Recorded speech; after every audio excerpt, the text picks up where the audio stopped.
preach in 3 points. God has to change something in our life. We have to leave Egypt and to come to the mountain. Are you with me? There are things God cannot say if we stay there. I'm sorry? There are things God cannot say if we stay in Egypt. When they came to the mountain, in Exodus 19, God began to speak to them. Yeah, but why did God not say that in Egypt? Because there are certain things God cannot tell us. Before we leave something. Are you catching this moment? You have to walk out of something. You have to make your mind. And say, I will not pray like this anymore. I have prayed like this for 5 years. I have been singing these songs for 2 years. God, if you do not give me new songs, I will stop singing. Are you listening to me? We have to be determined like that. We have to be sharp like that. Amen? Something has to change. God said, come out of that and worship me. Come out and join me. Because in the years to come, I will not join you anymore. Come out, I will give you new prayers. Come out, I will give you new songs. Come out, I will take you higher. Come out, I will open this book for you. But you first have to come out.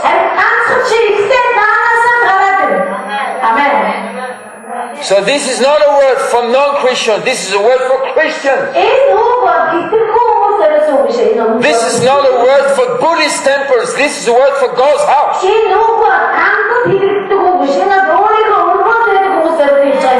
you with me? That's why sometimes we have to take a break from certain things. That's what I told people. That's what I told some people. Stop reading the Bible.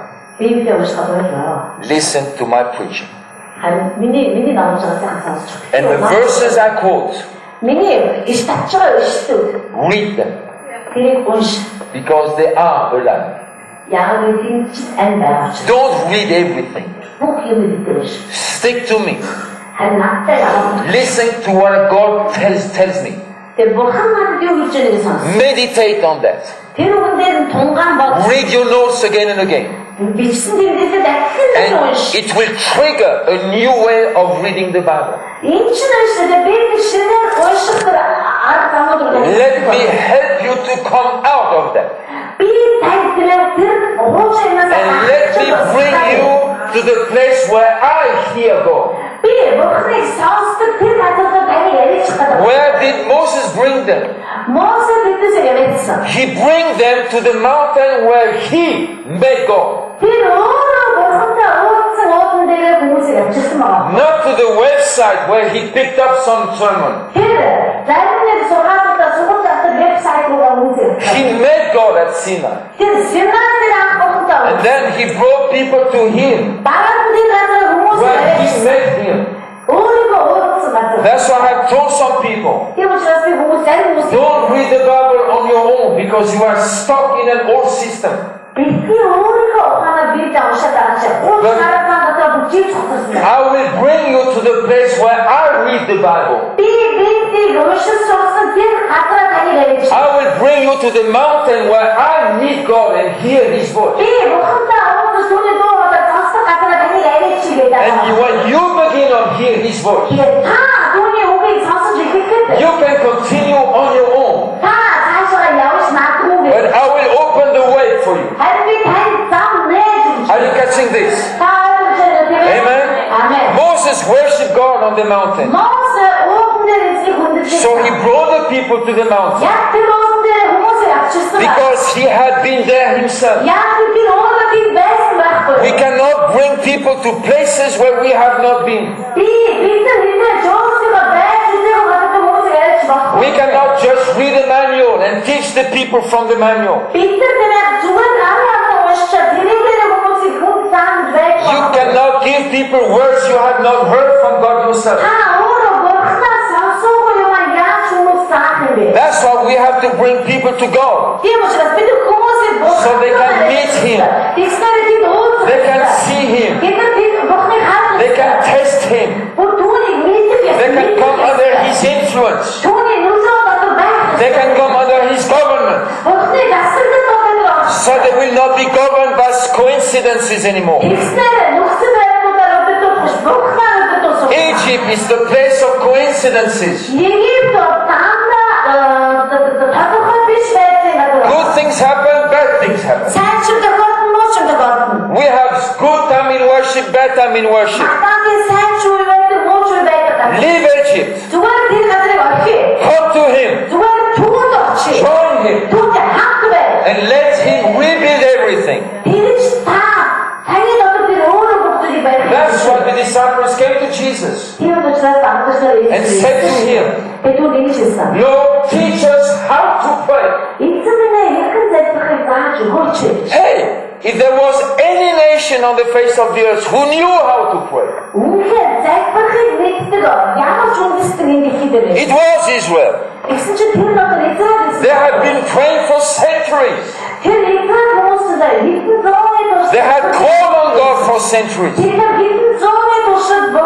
had been in the tent of tabernacle. They had been in the temple of Solomon.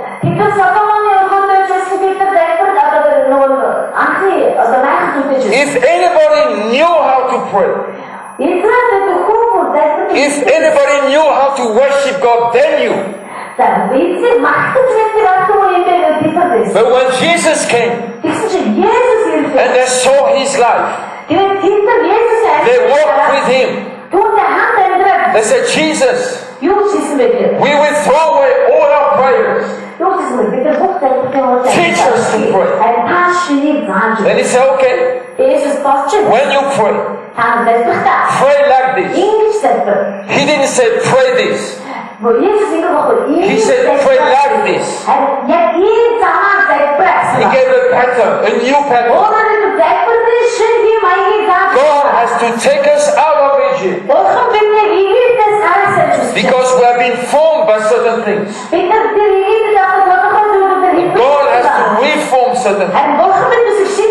God has to build new patterns. We refuse to pray Christian prayers anymore.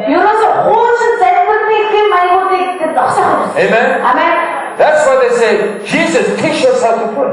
So He said, okay, I will teach you the way I pray. When I talk to my Father, I talk like this. Our Father who art in heaven, hallowed be thy name. Your kingdom come. Not bless me in my ministry. Jesus could say that. He was the Son of God. He had a great ministry. He had healings in the thousands. He could have removed cemeteries, resurrected all the dead. In 1 hour. It took Him 2 seconds to resurrect Lazarus. To resurrect the whole cemetery would have taken 1 hour. Are you with me? Jesus did not pray for His ministry. He didn't even pray for His people. He just said, your kingdom come. Your will be done on earth as it is in heaven. So He removed all the Jewish prayers. Actually, he said, don't pray like the Pharisees. And I said to you, don't pray like Christians. Amen.